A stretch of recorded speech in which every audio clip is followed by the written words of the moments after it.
Okay, we're good to go. Thank you.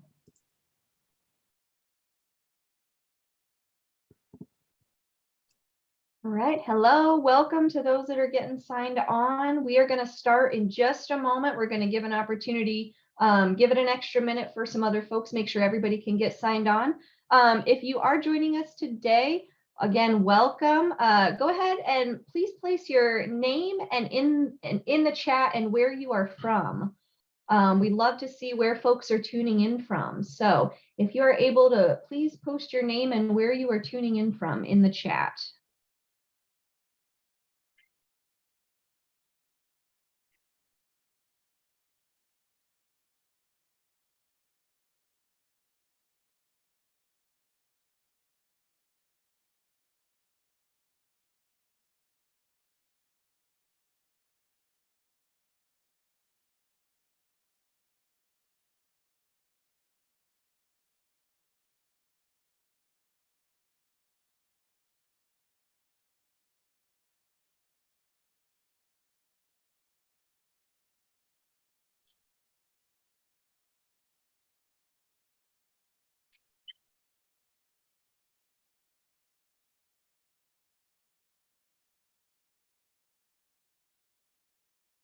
Wonderful. Thanks to those that have posted in the chat so far. It's fun to see where folks are. All right. Well, I think we may have a few more folks potentially logging on, but I want to be respectful of everyone's time so we can go ahead and get started. Welcome again. Thank you for attending this webinar sponsored by the University of Iowa Orientation Services. You'll see our title is A New Family Tradition, Supporting Your First Generation College Student. And if you haven't done so, if you're still getting logged on, feel free to put your name and where you're tuning in from in the chat. As I said, it's always fun just to see where folks are coming from. So this session today really has two main goals. The first is to equip families of first generation students with what they need to help their students succeed. And the second goal is to give you the opportunity to hear the perspectives of current first generation students. We've got some of our students joining us today. And I'd also encourage you to invite your student to sit in on this session with you if they're able to. Everyone can benefit from some of the information that we're going to share. And we hope that this will inspire some conversations for you to have together between you and your student. So before we really jump in today, I'd like to take just a moment to explain what we mean by first generation college student. So the University of Iowa defines a first generation college student as a student with whom no parents or legal guardians have earned a bachelor's degree. That's a 4-year degree. So today you're going to hear from staff from the TRIO Student Support Services Program, as well as a few students, like I mentioned. We will leave time at the end to address questions that you can submit in the Q&A. If you have questions throughout the presentation, simply type them into the Q&A box. And you can click the Q&A button at the bottom of your screen at any point throughout the presentation to bring up that box to submit a question. This session will also be recorded, captioned, and uploaded for viewing on the Orientation Services website. So as we get started here, my name is Steffi Zell. I use she and her pronouns. I am from TRIO Student Support Services. I'm one of the success coaches. I also have a co-presenter who will introduce themselves in just a moment. You'll hear from both of us throughout the presentation today. And you've heard us mention that we work in TRIO SSS, and you'll hear that title a couple of different times. It's a program on campus that supports students who are first generation, from low income backgrounds, and or have a documented disability. So we're one of the resources for first generation college students on campus, and we'll tell you a little bit more about our program towards the end of the presentation. But Haley, if you want to take a moment, I want to give you a chance to introduce yourself as well. Yeah, so my name is Haley Camps, and I am also one of the success coaches with TRIO SSS. And thank you all for joining us today. I will be back with you shortly. Awesome. Thank you, Haley. And as we also mentioned, we've got some awesome first generation students with us today, and you're going to get to hear a little bit about their perspective and their college experiences. So today we have Rolando Garcia, Emily Rodriguez, and Michelle Liu with us. And I want to take a moment to let each of them tell us a little bit about themselves. So if we can just go in order from left to right on the photos. Rolando, if you can get us started, if you want to share with us, your year in school, your major, your hometown, we can start there. Absolutely. So like Steph said, my name is Rolando Garcia. I'm a third-year biomedical engineering student at the University of Iowa, and I'm from Muscatine, Iowa. Hi, everyone. I'm Emily Rodriguez from West Liberty, Iowa. I am now a third-year student going for nursing interests. But yeah, that's kind of about me. Hello, everybody. My name is Michelle. I am a third-year student double majoring in international studies and communication studies, and I'm from Ottawa, Iowa. Wonderful. Thank you all. And as I mentioned, you'll get to hear a little bit about their perspectives here in a bit. So yeah, let's just dive right in. So let's look a little bit at success in college. We know that in college, students need to adjust both academically and socially to succeed and graduate. We call this academic and social integration. Academic integration includes things like adapting to the culture, expectations, and the rigor of college coursework. Some examples of social integration include feeling like students, helping them feel like they belong on campus, making friends, and getting involved on campus. So today we're going to cover topics about both the academic and social components of your student success and how you can best support them. So let's first talk about some information around college academics. So college classes are structured a bit differently from high school classes, and your student will learn this very quickly. There are several ways in which this is true. So the syllabus, faculty relationships, class sizes, the use of technology, course materials, and grading are all going to be different from high school. Class sizes vary tremendously here at the University of Iowa. Your student will likely have classes that range from several hundred students to some that have 20 or less. Students tend to see the larger classes in their first couple of years when they're taking courses that have a higher enrollment and are needed for that, and courses that are needed for more advanced coursework. However, there are some courses for first-year students that are specifically designed to be smaller. And even for larger courses, your student will likely have a weekly discussion section as part of that course that's designed to be small and led by a teaching assistant or TA, who's a graduate level student in that discipline. So if your student has questions about class sizes, they can ask their academic advisor. Most of us have probably heard a variety of things about college textbooks and have images of what they cost and look like in our heads, whether that's from media or your own experiences. But yes, your student will have to buy textbooks, but they also may need to purchase some other things for courses. And so I want to just touch on that very briefly. So examples of those other things may include access codes for online learning tools, lab materials, and art supplies. And in addition to that, grading may also look quite different here in college. So there's fewer grading opportunities than in high school for most classes.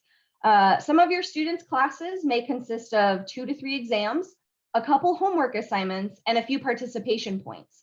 Exams do tend to be anywhere from 20 to 40% of a student's course grade.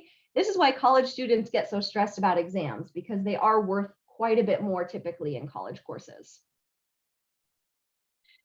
And when it comes to grading, grades in college are either standard raw scores that students receive, very similar to high school, or sometimes they're based on a curve. And with curved grading, the professor takes all the scores and determines that a certain amount of students will earn A's, B's, C's, D's, or F's. This means that no matter what the high score is on the exam, even if it's a 70%, then the students with the highest scores earn A's. This can be a real benefit to students, but then when they get their initial grade back, it's usually the raw score without the curve, and that can be pretty stressful. So if you hear your student talking about the curve, that's what they mean. That can often, yes, definitely cause a lot of students stress if there plans to be a curve and that isn't reflected initially on their grade. Next, on this slide, we have, as you can see, this is an example of part of a course syllabus. So a syllabus is the guiding document for every course. Every course has to have one. Your student will go over these in each of their classes on the first day of class. The syllabus tends to be pretty long, like 8 to 10 pages. It includes the instructor's contact information, how to meet with the professors, including their office hours, which we'll talk a little bit more on that later. It'll share what the grading scale is for the class, all academic policies, information about assignments, and then also a schedule of what topics or assignments will be covered in each class period. So if your student has questions about due dates, assignment details, or how their grade is determined, ask them if they've looked at the syllabus first. Students can usually find their answers pretty easily with looking at the syllabus, and they can find electronic copies of their syllabus and other course documents on ICON, which is what we'll talk about next.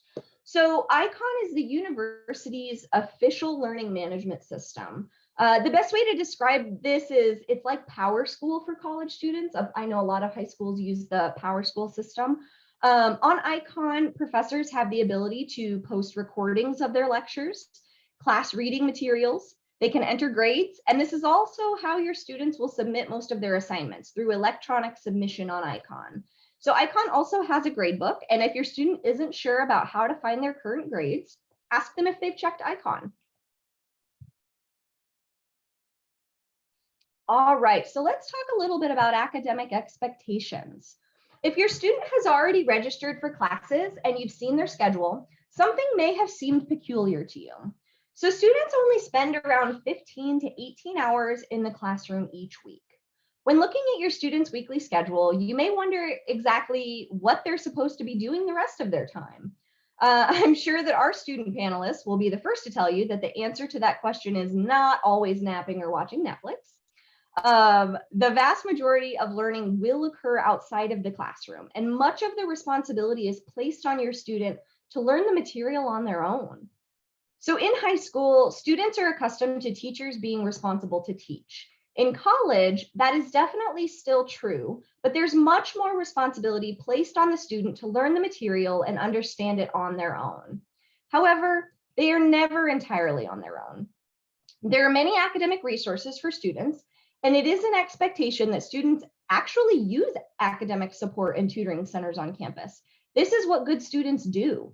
So good students also go to visit their professor when they have questions or they want to learn more about the material. Each professor has something called office hours, which is time set aside each week for students to come and ask them questions.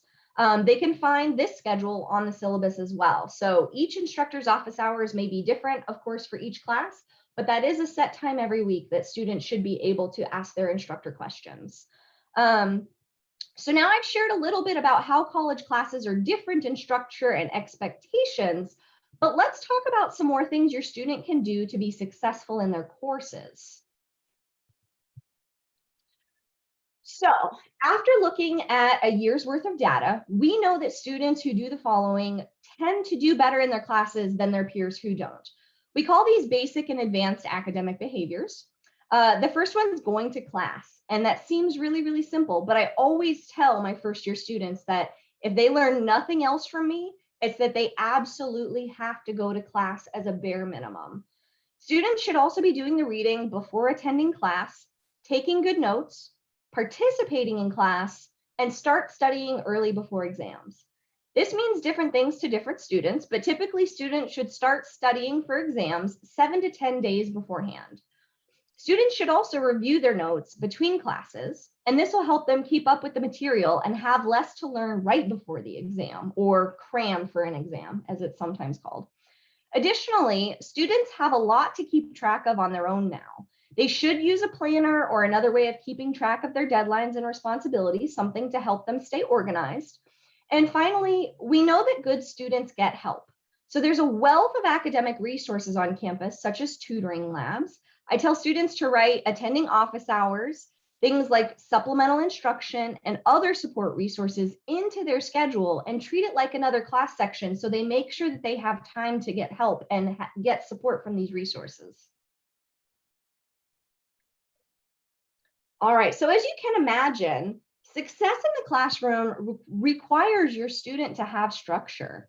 Students need to find a routine, and this can take a few weeks, and that's okay. This is something that your student will learn to work out at the beginning of every semester, as their schedules will change every semester.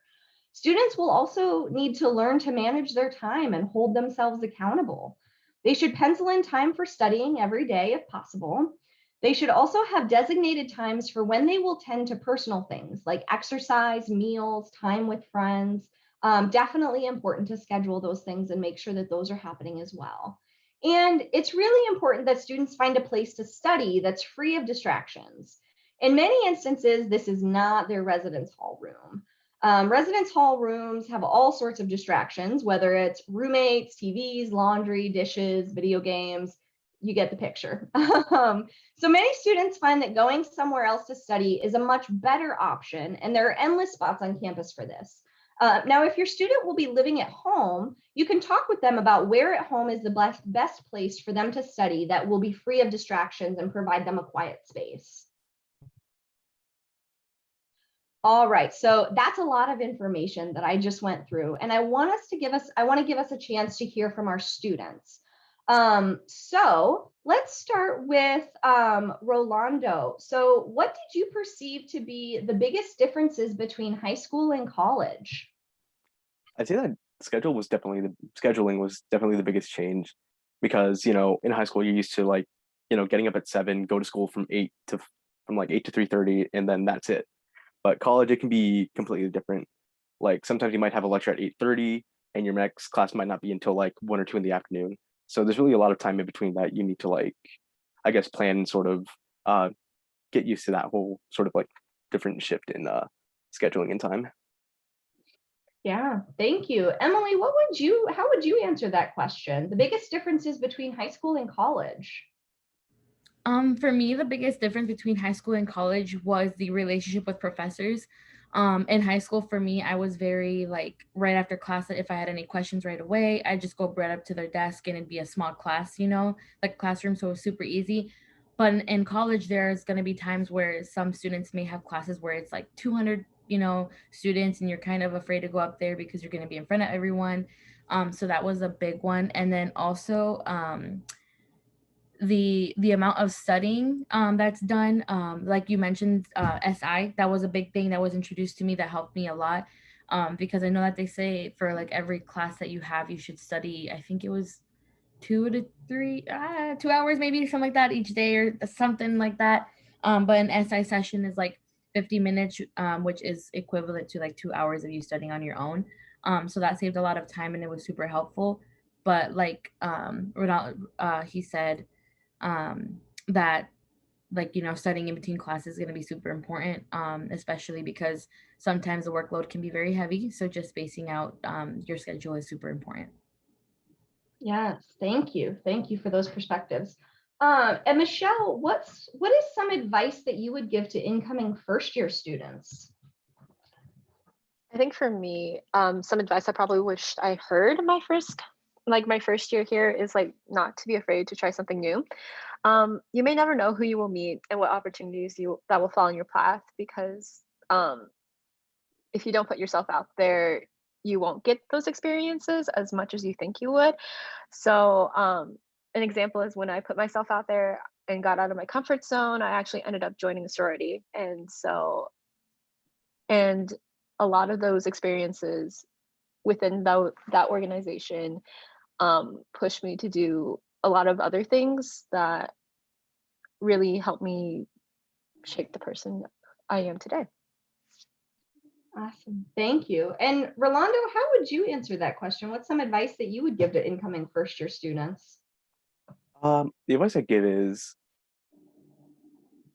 I think it actually be really similar to Michelle's. You know, don't be afraid to try new experiences, but also just learn to get comfortable.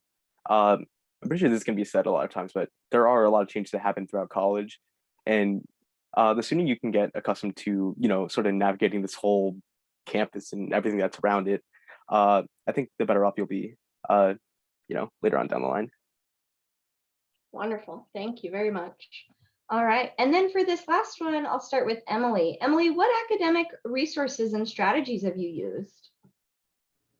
Throughout my couple first years, I think I've used them more often than I did this my sophomore year. My freshman, I did use a lot of them. My sophomore year, not so much, just because like we were in a pandemic, obviously, and stuff like that. But for my freshman year, I did use tutoring with Trio. That was a big help, especially during finals week. Knowing that you're not the only one struggling, it helps a lot. Also, the math lab, if some students are going to be taking some hard like math labs or math classes like math for bio and stuff like that, that also helps a lot because you might see your TA there, like like they're usually there too, and so they can give you props and tips on like upcoming quizzes, like, oh hey, focus on this area, do this. And then also the writing center, that has helped me a lot with essays, especially because that's another big thing. In college, there's going to be a lot of classes where you don't even realize that essays are applicable, but they're going to be there. And so you might think, in high school, you're like, oh, essay, okay, I can do it the day before, but you're going to need a lot more planning to do essays in college, especially because they expect a lot more from you. So they should, should be prepared in time. Yeah, thank you very much. And Michelle, what about you? What academic resources and strategies have you used? For me, I've played around with a variety of different note-taking and studying strategies and implemented them each semester because different classes have different expectations in terms of note-taking and as well as their coursework. So I always found that like either working on my laptop or handwriting notes, depending on the class, always changed for me. And some other academic resources I used were actually my professors, my teaching assistants, otherwise known as TAs to a lot of college students, trio tutors, as well as my academic advisors. Amazing. Thank you all for sharing those valuable perspectives and answering these questions. So now I'm going to turn it over to Haley to talk a little bit about the social aspects of college. All right, thank you, Steph. So families often tend to be most concerned about things related to a student's basic needs like housing, food, safety. Students are often concerned about meeting new friends. And for students who've been with the same classmates since high school, moving to a new place and having to make all new friends can be really intimidating. But that's okay. There are thousands of other students going through the exact same thing, and that can make finding friends a lot easier. There are also a wealth of opportunities for your students to meet new people early on. And we know that some of these activities continue to look different this year, with some things still being virtual or in a hybrid format, but there will still be plenty of opportunities for students to engage. Be on the lookout or encourage your students to keep an eye out for more information from the university throughout the summer regarding events such as On Iowa and other events that the university has around the time classes start up again. One of the most important things that you can ask your student is if they're getting out of their residence hall room. Some of these activities include the Iowa Edge, like I mentioned before, On Iowa, that starts right before classes start, attending student organizations, participating in residence hall activities. Students can and should also get to know people in their classes, as they're going to be seeing them a few times a week for 16 weeks. Also, if your student is living on campus in one of the residence halls, that's a fantastic way for students to meet people. So encourage them to keep their door open and say hi to other people on their floor. Meals are also an important social time for students. So be sure to ask your students if they are eating dinner with anyone. Student organizations are more than just fun. They are a great way for students to get involved. There also can be meaningful learning opportunities, and students can choose from a variety of organizations that are interest-based or related to their major and career path. Through student organizations, students don't just meet each other, they learn valuable leadership skills and networking that's beneficial to them beyond college. Getting a student job is another great way to get involved and also develop a network and make some money. It's also been shown that students who work between 12 to 15 hours a week have better time management skills and a higher GPA.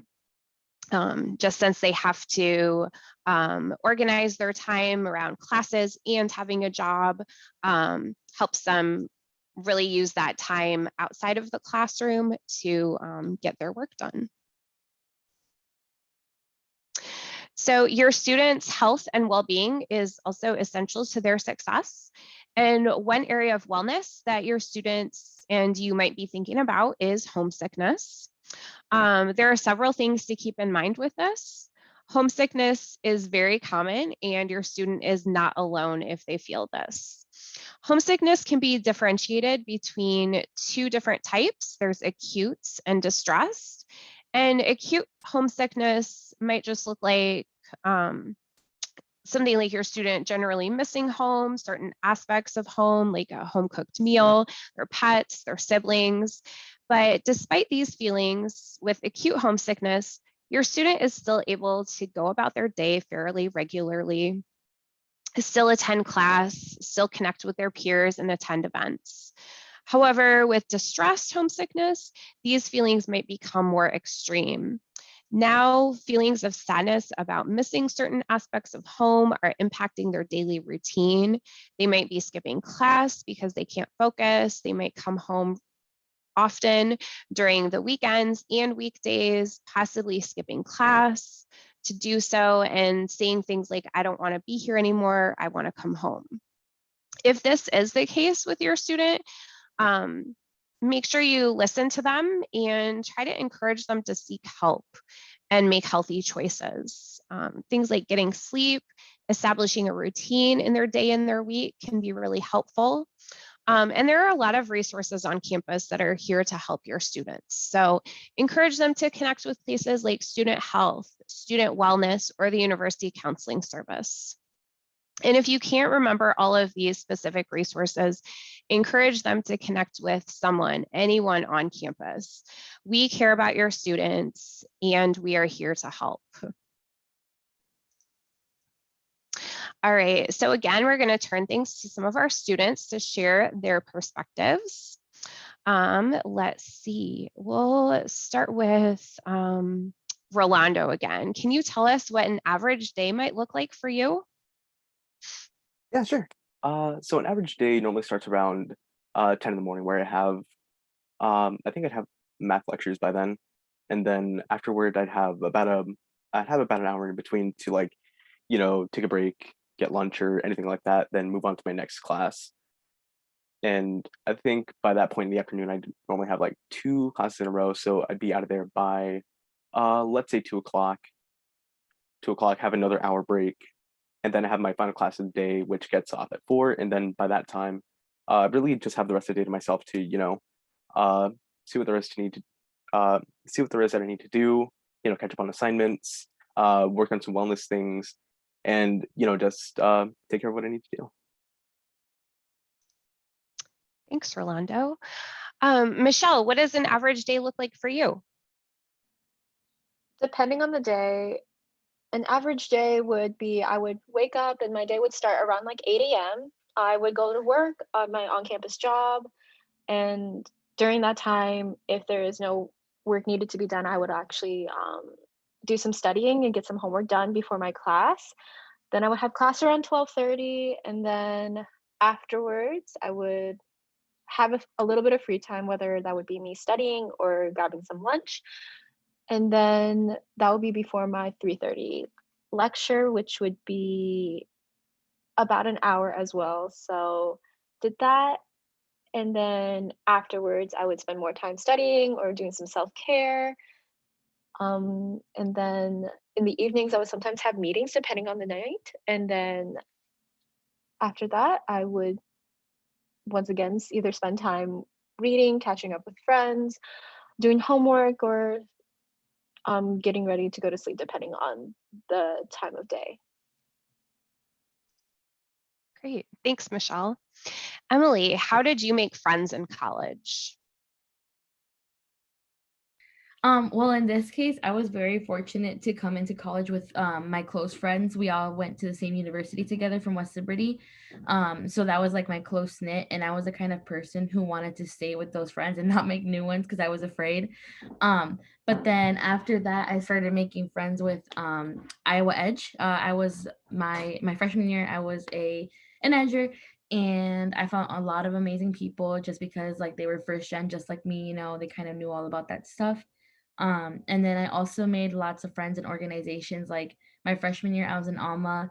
I was also in Walk It Out. That was introduced to me by Alma. So Walk It Out was basically a fashion, not like it's like a cultural, fashion show kind of thing where you would represent your culture or group you wanted to be identified with. And then Alma, I forgot to mention, was the Association of Latinos Moving Ahead, which can be for anybody, just kind of focusing on Latino heritage and culture and stuff like that. Um, but yeah, that's kind of how I made friends. And Iowa Edge is also a great opportunity. It's just like first gen students, minorities on campus, kind of stuff like that. So yeah. Great, thank you, Emily. Rolando, how did you get involved in college? I think before I answer that question, I just want to point out that there are like dozens, if not hundreds of ways to get involved on campus. And for me, I think the first thing that I got involved with was, of course, the True SSS program, where I actually worked as a tutor for about a semester. And after that, there's really a lot of, social, professional, and sort of academic-based groups that you can get involved with. For me, there was the Iowa Pep Band, where I got to play for Hawkeye Athletics for the second semester, which was actually a lot of fun. And then after that, I started to go with more, professional based groups such as the Biomedical Engineering Student Society, where we work on different engineering projects throughout the semester and also create different networking and professional development events. And I also became involved with Theta Tau Professional Engineering Fraternity. Thank you. Michelle, can you share a little bit about how you got involved in college? I got involved through people I knew. So my orientation leader from a few summers ago introduced me to a volunteer opportunity at the campus's food pantry at the Iowa Memorial Union. And with that, I met a few other people through there, and also through classmates. So I had a really good classmate that we became really good friends, and she actually pushed me to join like a sorority with her, and I didn't end up doing it until the semester after her, but I joined the sorority that I'm currently in, as well as Asian American Student Union, which is known as ASU. And through those organizations, I've done many other different short-term opportunities, and as well as I was actually an orientation leader last summer. So it was through those people that I was able to get more involved and to gain more experiences in college. Thanks, Michelle. Let's see, Emily, can you tell us some of your tips for maintaining wellness in college? Okay, so for me, a big one was attending the rec center. That like there was I think it was called work. There's a lot of stuff that can go on in different areas to help you with this. They make announcements and emails and stuff like that. So work was basically just like a yoga dance class at the rec center, and me and my friends would go to that after class or when we had free time. And then we would especially go during finals week just because like a lot of the energy burnt was there. Um and then another one was the student counseling services. I talked to them a lot over the phone. I didn't per se make appointments, but I was more like I had connection with somebody there and I spoke a lot to them. But not just that, but I spoke like with maintaining wellness, just speaking to people about what's going on in my life helped a lot. Like I said, with like professors and connections like that, that's super important to me, just to let professors know what's going on in my life, just in case, Um, but yeah, that's kind of what I did. All right, thank you all for your responses.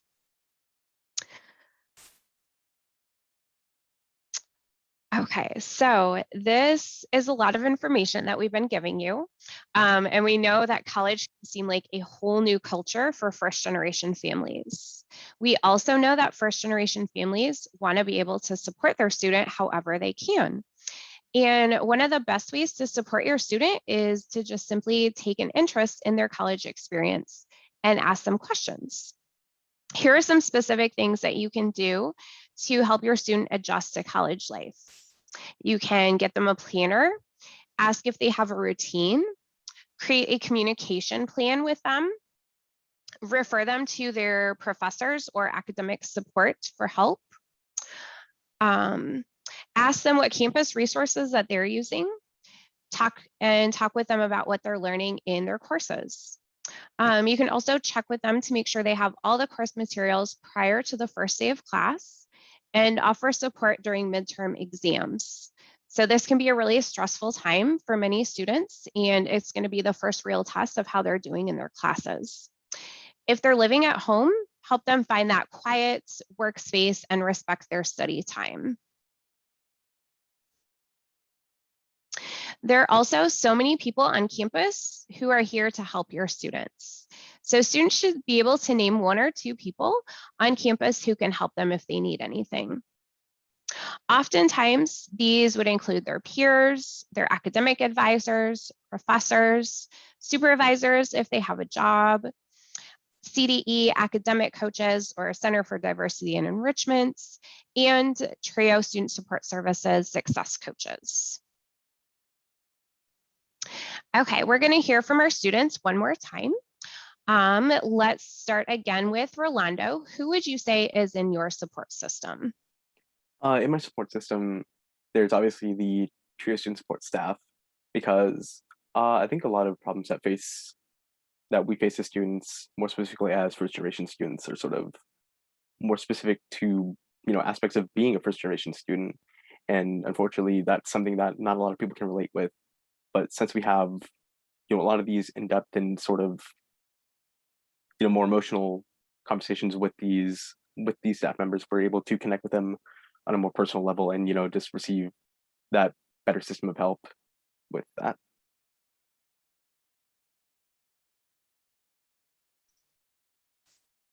Thank you. Michelle, who would you say is in your support system? I would say my sorority sisters, some friends, and the community I met through the Center for Diversity and Enrichment.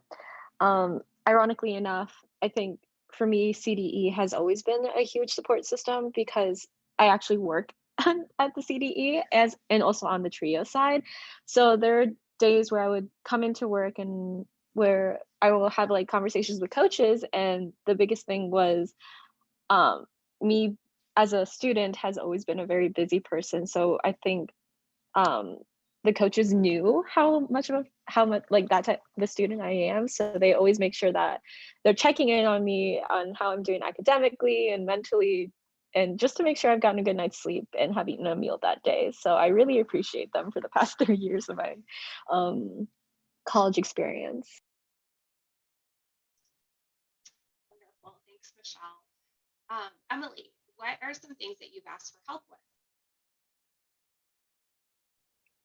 A lot of things I've asked for help with is mainly just finding support to speak about, because I have like mental health is a big thing for me. I like depression and anxiety, and that can like be really hard in college.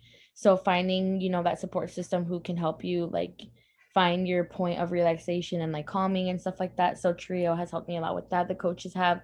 I like call them. This one time I emailed one of the coaches at like 2 a.m. because I was having a breakdown about like choosing classes and what career I should take, and they emailed me super fast, and I'm super grateful for that. Not saying they'll always be awake at 2 a.m., right? But but I've also talked to them about scholarship opportunities and how to fill those out, how to go about them.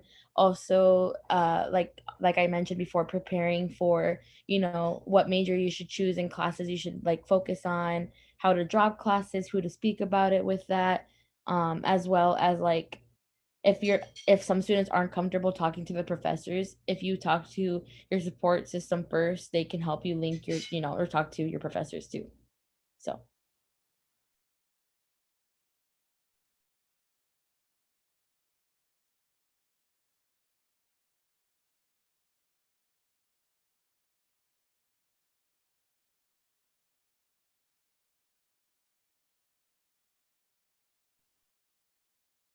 Oh, Haley, your sound may have gone out. We weren't able to hear that last thing that you said.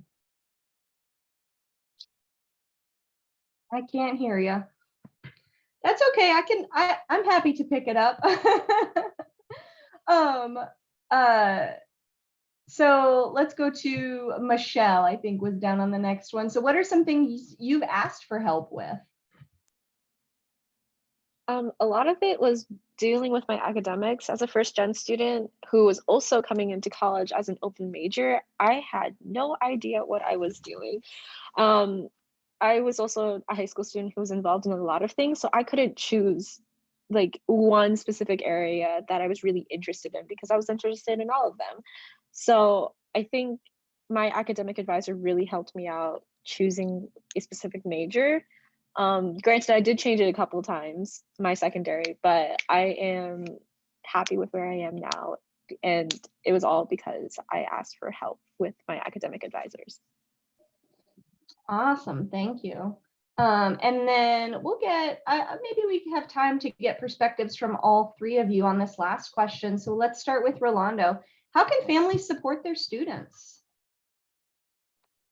Personally, I think the biggest way that families can support the students is to, I guess, establish a mutual level of respect and communication. Because I think it's important to realize that in college, this is really a big time for us to develop and sort of discover who we are as people. And while we may not be able to visit or call home as often as we'd like, that's not to say that, we don't appreciate having our parents around. It's just that we have all these different things that we want to explore, different obligations that we're committed to, and just being able to establish that right at the very beginning, I think is really important to both the students and the parents. Awesome, thank you. Emily, how would you say families can support their students? A big one for me, especially, was obviously during the pandemic when having that quiet space around you and understanding that like the students need their space because, like with studying and stuff like that in classes, that's a big one. And just letting the students know, or like your whatever, that you're going to support them in their career path and stuff like that. Cause I feel like that's super important. I remember a lot of like first gen students, talking about how they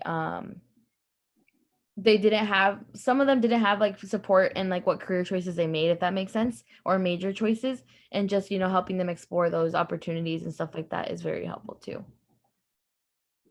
Awesome. And then Michelle, what would you say?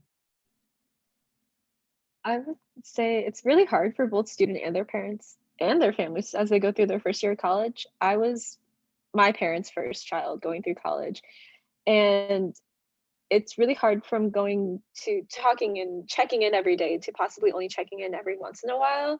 So I think it's really important to give your student the space to grow, because college is a great place to grow independence and gain experiences and skills that they can use later on in life. I think the most important thing is building that communication plan, as they say, with your student, because that would really help not only your student, but you as well. Wonderful. Thank you all for that perspective. Okay, hopefully, can you hear me now? Good. All right, so I know we're getting close to time here. I just wanted to share a little bit about some things that we can do to help support your student through TRIO Student Support Services. So TRIO SSS is a federally funded grant program designed to support students who are first generation from low income backgrounds or a student who has a disability. Our program serves 350 students and we're housed within the Center for Diversity and Enrichment. We offer individual coaching around a wide range of topics. Our students also receive both individual or small group tutoring, and they take a 1 semester hour course together every semester where we teach them about a variety of topics to help them be successful in college.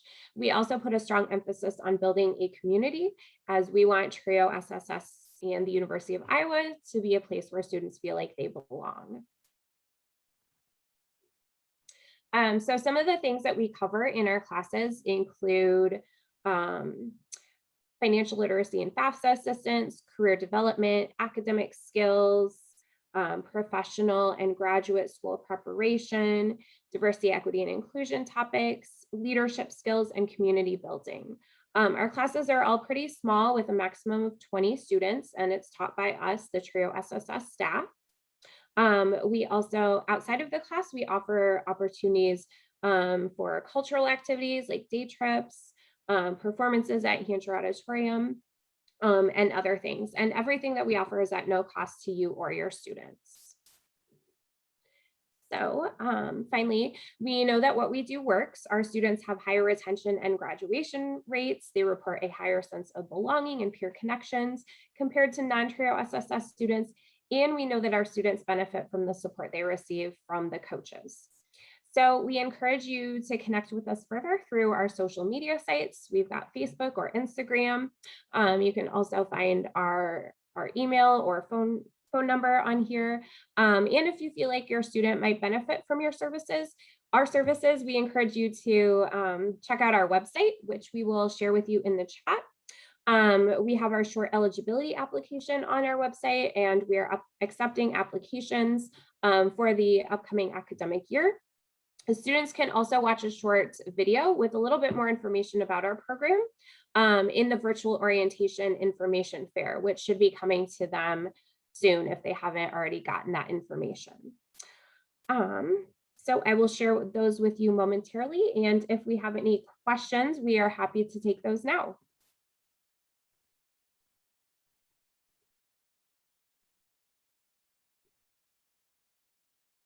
Thank you, Steph.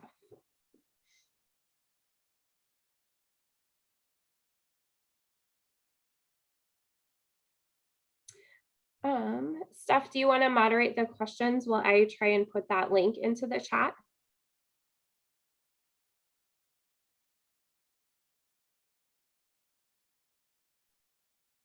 I can certainly try. And my computer has just frozen. I apologize. May take just an extra moment.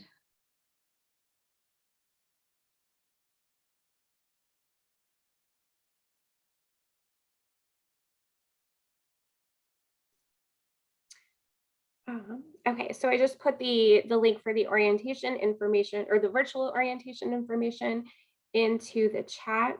And students would need to choose to log in with the Microsoft and use their Iowa email address.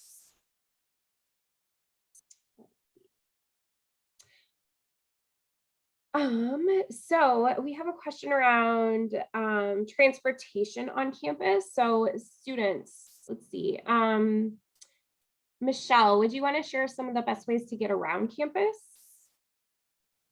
Yeah, of course. So a couple of ways is, I know there's a lot of long distance students. I myself is a long distance student. You can bring your car to campus and actually also buy a permit for the hot lot, which is about a 30-minute campus bus ride from downtown area. And you're able to like store your car there throughout the entirety of the year.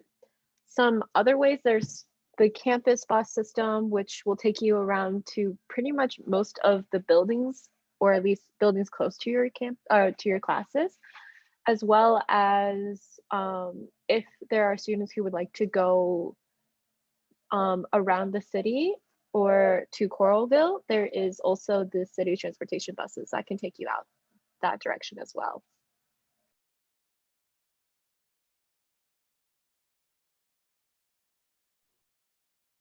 Thanks, Michelle. I think we are over our time, so unless anyone else has any burning questions that they would like answered, we will thank you all for attending this presentation today. And we look forward to seeing your students in the fall.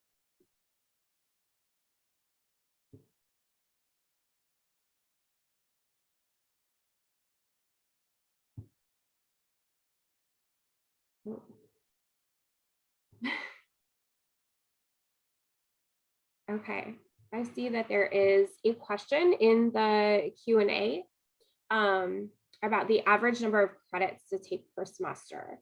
So I can share something and then, oh, Steph, you want to answer the question? Okay. Oh, sorry, I was just going to click that we were answering it live. Okay. No, I'm definitely happy to. When it comes to average credit hours per semester, it's definitely going to vary by student. Students need to take at least 12 hours per semester to be considered a full-time student. Typically, students take anywhere from 12 to 16 hours per semester, depending on the course load, and they can always ask their academic advisor if they're unsure. But when they're planning out courses with their academic advisor, that's a pretty standard amount. I would say 15 is the exact average when you think about a student who plans to graduate in 4 years, knowing that different students take different paths and that 4 years may be different for everyone.